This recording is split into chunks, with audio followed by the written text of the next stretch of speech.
Happy African History Month. Today is February 28th, 2018. It's the end, it's the last day of Black History, African History Month. Um, and nah, I've had fun. But like I said, doesn't end African History Month. This doesn't end African history. Um, I intend to continue. Of course, I'm going to continue learning. Without a doubt, I'm going to continue learning. If you've listened, like even my poetry episode, where that's one of the focuses of me acknowledging how much I don't know, and it's astounding. Um, like I'll see things, I'll start to read things, and be amazed at like, wow, how did I never hear about this before? Or how is this not, how do we not talk about this all the time?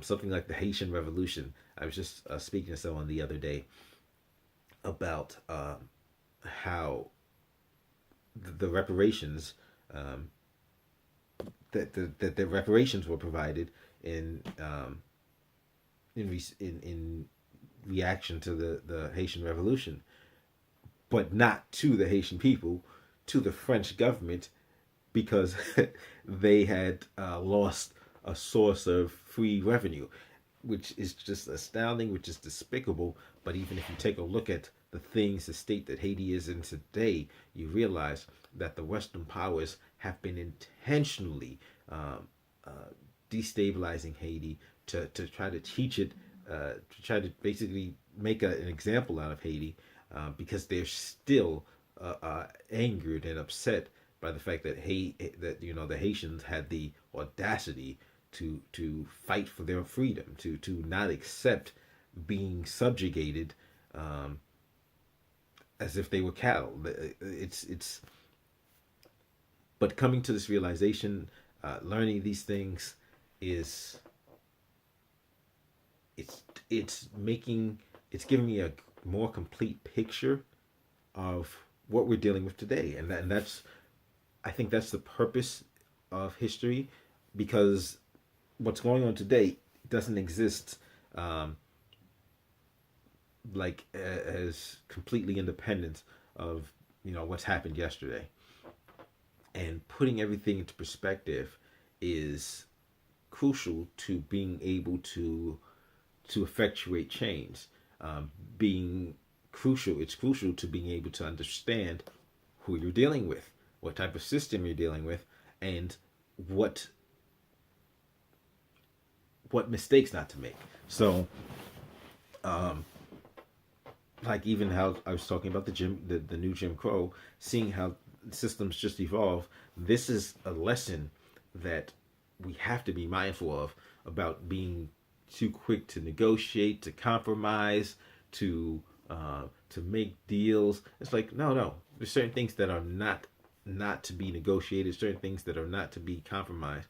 It's like there's certain things that are not to be accepted, because that's a way in which systems of oppression can just be continued. They can tweak them, put a different name on it, wrap it up in different, wrapping, put a nice little bow on it, and it's the same old. It's the same uh, similar oppression. They tweaked it some to make it look better, but it's still achieving the same aim of holding people down, of destroying people's lives, and we've got to be mindful of that. Watch the mistakes of the past, learn from the mistakes of the past, and even if we don't think something is a mistake, take an objective look at, okay, what was accomplished. Civil rights movement, what did it accomplish? Did it succeed? Were black people suddenly in the best shape of their life? Ah, that's what we have to take a look at, and be willing to be critical by not deifying leaders, because we also talked about that throughout the month. Um, Not deifying leaders, and looking at them as if they're gods. They're men. They're men and women. They were fallible. They made mistakes, and we have to be willing to acknowledge those mistakes, so we don't make the same mistakes. And we have to make sure that we're acknowledging the mistakes and the limitations of men and women who are taking leading roles today, because um, refusal to, especially if you look at today's present climate, not just, I mean, just period. Um, I mean, you've got people on the right and the left that are just in two different camps. And anytime somebody on the right does something, oh, it's evil. From that's what people on the left say. And anytime somebody on the left does something, people on the right say, oh, it's evil, it's wicked, they're immoral, and it's just this sheer tribalism that's not based on reason, it's not based on logic, it's just based on this is my team, we're against your team. And I'm speaking to, the black community. We can't get caught up in that nonsense. We cannot allow ourselves to just follow behind people that aren't really looking for at our best interest, just trying to amass power for themselves. Um, we really need to be we need to be smarter than that, and we need to be critical of all leaders and our leaders too. So not just saying, okay, we'll be critical of white people when they lead, but we're not gonna look at black people, black community leaders, and be critical of them, or even be objectively make a job. And when I say critical, I don't just mean tearing them down. I mean actually analyzing and determining, okay, is this person working in the best interest of the black community? Is this person working for their own interests, their own financial interests? Are they trying to just enrich themselves and delivering black people as a source of votes? Yeah, I mean, these are things we have to look at. Some people just trying to exploit black people. So, I mean, I think, and I look forward in the future to getting in touch with some of the individuals that I've actually worked with in the past, to bring more information to you, to bring a much richer, a much, because yeah, these guys were on point. So I can't, I have to stress that, to bring a richer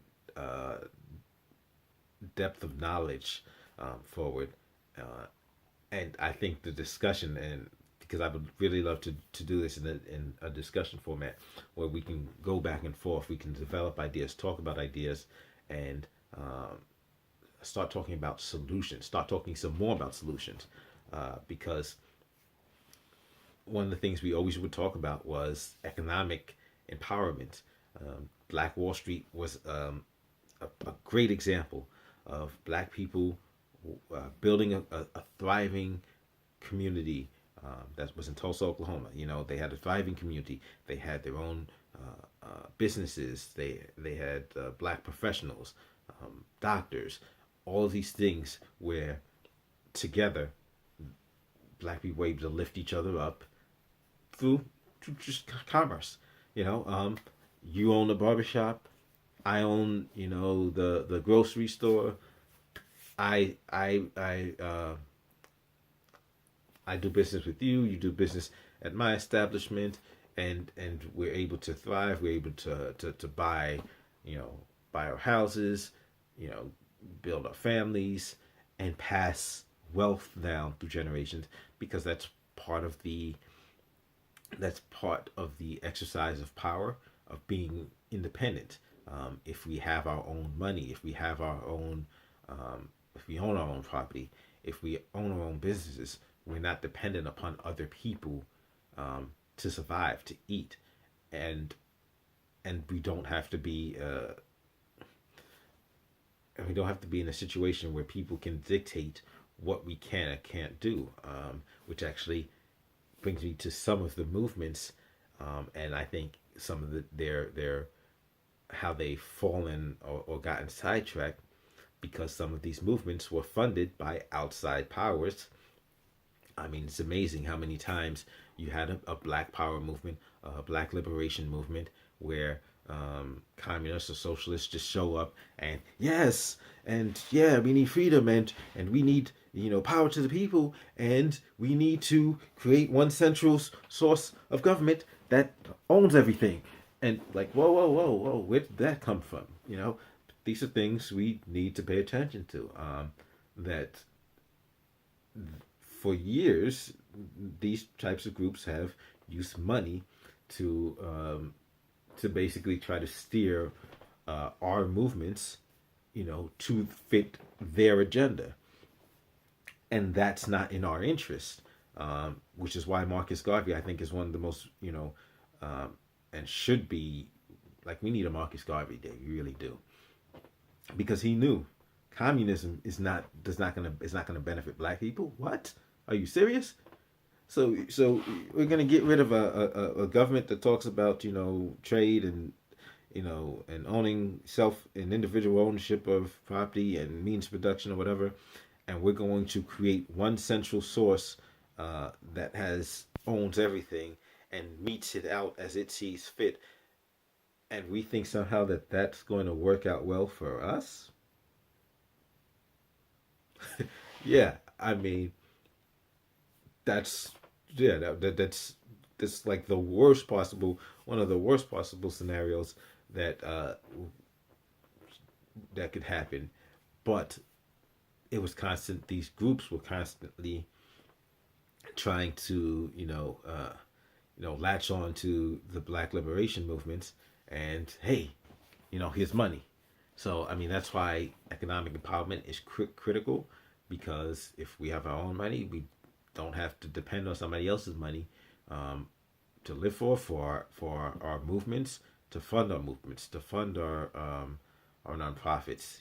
We can do this ourselves, and we should be doing this. We can have allies, and hey, but I think when we have allies, we have to deal with our allies on equal footing, um, because otherwise, somebody there's the potential for exploitation.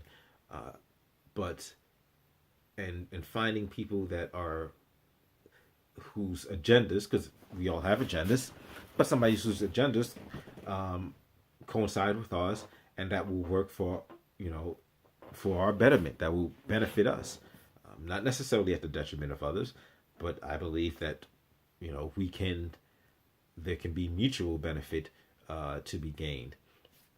And so these are just some of the lessons that I think we can take from this past month's figures, historical figures, events that we talked about, and I'm just glad that you here checking out the channel, checking out the content that we've just went over this month, and I thank you for joining me, and thank you for being part of this African History Month.